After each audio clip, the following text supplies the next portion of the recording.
My name is Michal. I'm from Israel, and I'm 50 years old. 50 years old. Why are you here on this weekly demonstration? I'm here Protest. to support the Palestinians of the village in their struggle to get back the land that was stolen from them. So, what do you think? What would be a solution to the conflict?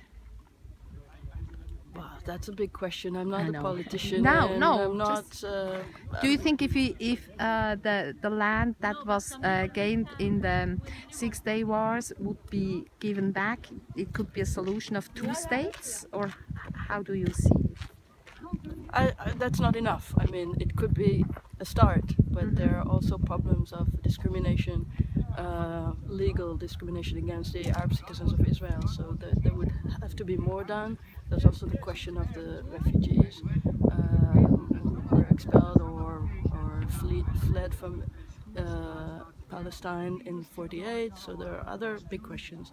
But definitely for a start, Israel should leave the territories. It has nothing to do here. It's not its land.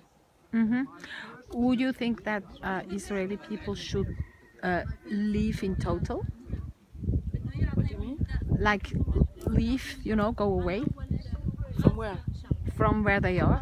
Where are they going to Everywhere. go to? Yeah, exactly. So, I mean, what um, I'm trying to think of what could be a possible solution, if there would be the will.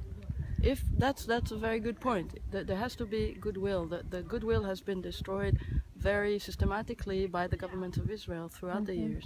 So I think there's a lot of work still to be done to create trust in Israel's will to make just peace, not just peace as they call it, but peace with justice. Peace, So yeah. definitely, but no, the Israelis have nowhere to go. They have to be included in any solution. Yeah. How optimistic are you? Not very. If I'm thinking logically, I'm not very optimistic. It's very hard to see how this is going to be solved amicably, if at all, in the near future. But history surprises us always, and things happen without us being able to predict it. So you shouldn't be completely despairing about it. And anyway, things that we do here give us power. We are together with Palestinians. We're doing things, positive things together, and we create friendships and affiliations, and that in itself is very positive.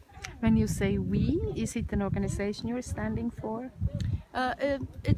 It started with an organization that's called Anarchists Against the Wall. They were the first.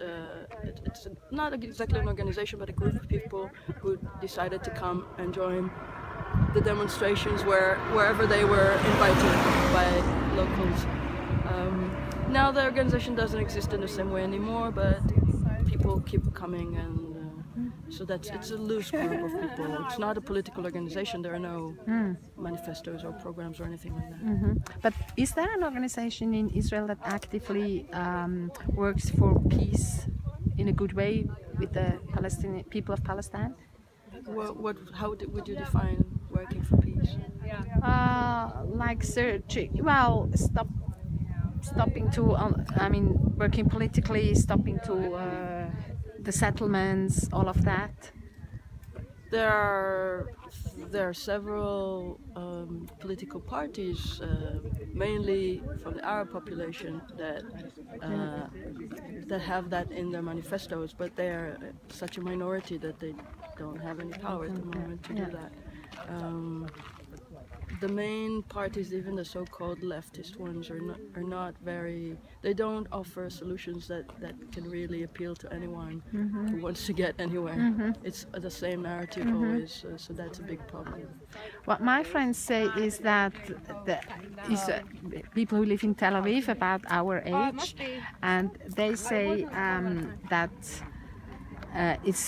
they are afraid actually of the Hamas, and they are mothers who sometimes have to get their children from school because there is an alarm or there is an attack. What would you say to them? Well, I'm afraid of Hamas as well, but that doesn't deny the basic fact that we are occupying a people that doesn't want to be occupied by us. We're stealing their land. We're not letting them live normally at all. They don't have any basic human rights that we take for granted in Israel.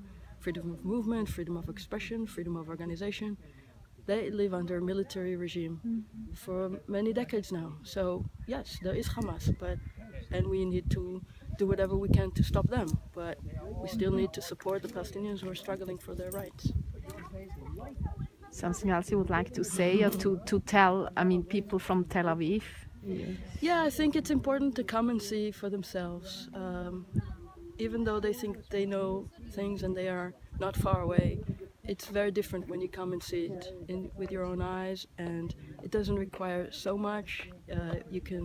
You don't have to be in danger. You can talk to people who will explain things to you and do it in a safe way, and just see for yourselves, not just believe what you hear on the media, mainstream media.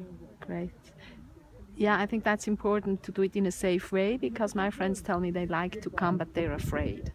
I mean, and they are really fear that they're in danger. So you're saying... Yeah, there's always a way to remain in the village, to meet the people, not to be at the front and suffer the consequences of the tear gas or the rubber bullets. Yes, there are scary moments here, but you can also come and see without being involved directly in that situation. Great. Thank you so much. Thank you.